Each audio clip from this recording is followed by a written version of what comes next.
शीर्ष नेतृत्व का, चाहे केंद्र में हो या प्रदेश में हो, उन सभी नेताओं का आभार व्यक्त करना चाहूँगा। ज़्यादा समय नहीं लूँगा। कुछ नाम हैं जिनका उल्लेख करना आज बनता है। प्रदेश के नेतृत्व से हमारी अध्यक्षा राजमाता प्रतिभा सिंह जी, आदरणीय MP मंडी, हमारे यशस्वी मुख्यमंत्री श्री सुखविंदर सिंह सुक्खू जी, जो कांग्रेस की सरकार बनने के बाद से हमारी सभी कांग्रेस के द्वारा दी गई गारंटियों का पूरी तरह से क्रियान्वयन कर रहे हैं और उसे पटल पर ला रहे हैं। मैं उनका आभार व्यक्त करता हूं।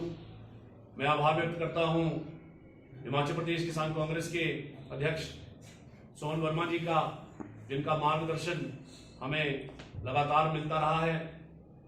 मैं उन सभी लोगों का आभार व्यक्त करता हूं जिन्होंने हमें किसानों बागवानों के मुद्दों में, किसानों बागवानों की आर्थिकी को सुदृढ़ करने में, प्रदेश में उनका स्तर उठाने में आज तक मदद की है।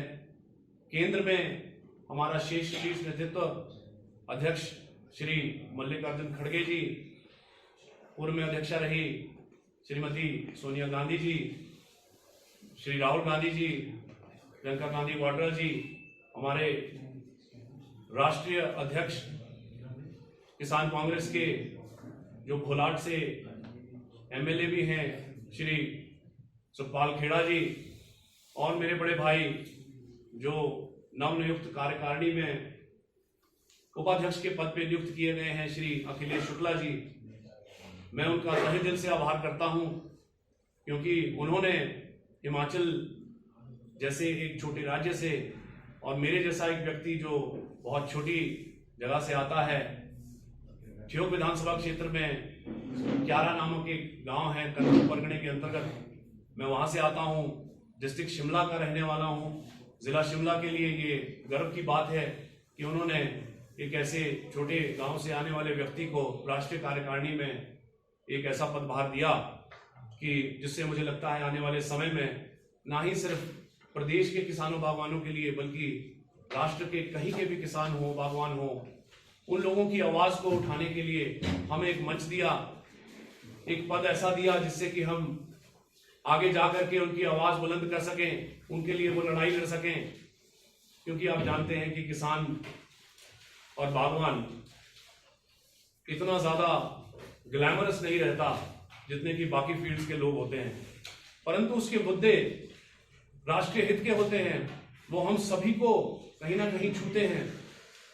वो गेहूं उगाए, सेब उगाए, आम उगाए, नींबू उगाए, दाल उगाए, सब्जी उगाए, हम सभी अपने आप को उससे जुड़ा हुआ महसूस करते हैं, क्योंकि कहीं ना कहीं हम सभी उन खाद्य पदार्थों का सेवन करते हैं पूरे भारतवर्ष में। ये एक ऐसा मौका है कि आज की डेट में जहां पे भी फसल का उत्पादन होता है, उसकी खपत जरूरी नहीं कि उसी राज्य में हो। आटा हम पंजाब का खाते हैं, दालें हम महाराष्ट्र की खाते हैं, तेल हम उन तटीय राज्यों से लाते हैं जहां पाम ट्रीज हैं, और इसी प्रकार से स्टोन फ्रूट से लेकर के दूसरे फ्रूट्स पूरे देश विदेशों में आयात निर्यात किए जाते हैं। तो हम कहीं ना कहीं ग्लोबल इकोनॉमी का एक हिस्सा हैं, और मुझे लगता है किसानों और बागवानों की जिस प्रकार की हालात आज हैं, उससे हम सभी को फर्क पड़ता है, हम सभी को चिंता होती है। मैं आज बहुत लंबा आपका समय नहीं लूंगा, परंतु क्योंकि लोकसभा के चुनाव जो हैं वो बड़े नजदीक हैं, तो हमें कुछ बातों पे आज बात करने की आवश्यकता है कि पिछले 10 सालों में जिस प्रकार से केंद्र में सरकार रही, क्या उससे किसानों और बागवानों की आर्थिकी में, उनकी आर्थिक स्थिति में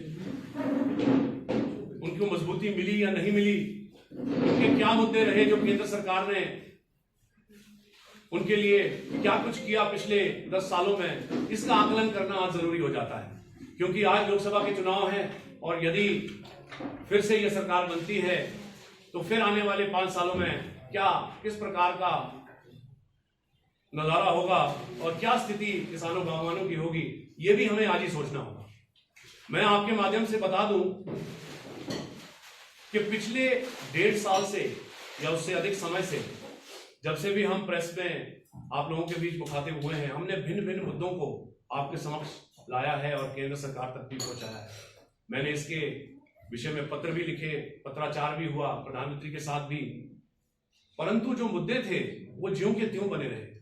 हमें किसी भी प्रकार की मदद केंद्र सरकार से रियायत के रूप में नहीं मिली, चाहे वो केसीसी में ब्याज की माफी हो, चाहे वो सिंगल सुपर फॉस्फेट खाद के बढ़े हुए रेट हो जिनको वापस करने के लिए हमने गुहार लगाई, चाहे वो इंपोर्ट किए गए एप्पल्स के ऊपर रियलिटी शुल्क हो जो केंद्र सरकार ने हटा करके इंपोर्ट किया हुआ एप्पल सस्ता कर दिया हमारे बाजारों में, वो रहा हो, या फिर इस प्रकार की त्रासदी जो हमने आज तक देखी नहीं थी हिमाचल में हुई, उसके लिए किसी प्रकार का किसानों बागवानों के लिए स्पेशल पैकेज हो। हमने केंद्र सरकार से आज तक जो सुना वो सिर्फ बातें ही सुनी। आदरणीय प्रधानमंत्री जी कहते थे 2015 में कि किसानों की आय हम 2022 तक दुगनी कर देंगे। ये एक ऐसी रेटोरिक है, ऐसी बात है जो सुनने में तो बड़ी अच्छी लगी, परंतु जब 2022 आया तो हमने देखा कि किसानों और बागवानों की हालत बद से बदतर हुई। ऐसे 3 कानून लाए गए जिससे कि किसानों और बागवानों को सड़कों पर उतरना पड़ा। कई लोगों को, सैकड़ों लोगों को अपनी जान से हाथ गंवाना पड़ा। इस प्रकार की स्थिति किसानों बागवानों की एक ऐसे कृषि प्रधान देश में होनी अपने आप में बड़ा ही आलोचना का विषय है। मैं समझता हूं कि पिछले 10 सालों में जिस प्रकार की हालत किसानों बागवानों की हुई है, आने वाले समय में ऐसी ना हो, इसके लिए आज आवश्यकता है हम लोगों को आकलन करने की। आज आवश्यकता है किसानों बागवानों की बात को सामने रख करके एक नई सरकार को चुनने की। जिस प्रकार से हिमाचल प्रदेश में पिछले 1.25 साल से थोड़ा सा ऊपर का समय हुआ कांग्रेस की सरकार को बने हुए, और विभिन्न ऐतिहासिक फैसले लिए गए। हमारे बागवानी मंत्री और आदरणीय मुख्यमंत्री जी ने जिस प्रकार सेब के लिए यूनिवर्सल कार्टन का प्रबंध अपनी वचनबद्धता के साथ फिर से दोहराया है, जो इस बार लागू हो जाएगा, इससे मुझे लगता है कि आने वाले समय में किसानों बागवानों की आय में इजाफा होगा, जो कि अपने आप में एक बड़ा ही हर्ष का विषय है। सेब को किलो के हिसाब से बेचना, सब्सिडीज बहाल करना, जो दवाइयों पे सब्सिडी किसानों को पहले मिला करती थी वो बंद कर दी गई थी, परंतु कांग्रेस सरकार के आने के बाद वो सब्सिडी फिर से बहाल की गई। इससे हमारे किसानों बागवानों को जो व्यय उनका होता था बगीचे में, उस व्यय को कम करने में मदद मिली और उनकी जेब में ज्यादा पैसा गया। साथ ही साथ कांग्रेस सरकार ने जितनी भी गारंटीज अपने घोषणा पत्र में की थी, उन्हें चरणबद्ध तरीके से मुख्यमंत्री और कांग्रेस सरकार पूरा करने में जुटी हुई है।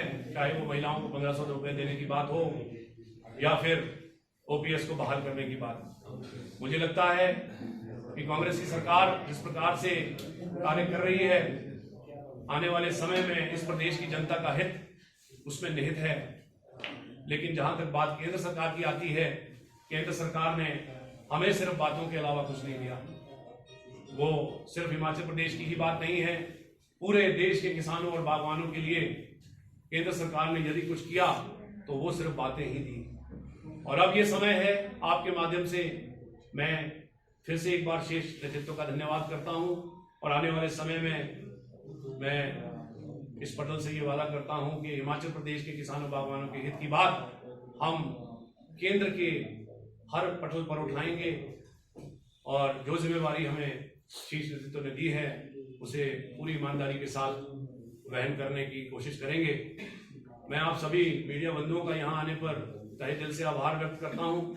आपने अपना समय दिया, और आने वाले समय में जब भी कभी हम प्रेस के मुखातिब होंगे तो आप अपना समय जरूर दें, और जो भी मुद्दे हों, आप लोग पूरे हिमाचल में घूमते हैं, जो भी मुद्दे कहीं के भी हों किसानों बागवानों को लेकर के, आप भी हमारे समक्ष लेकर के आएं और हम उसे सबसे बड़े केंद्र के पटल पर रखेंगे।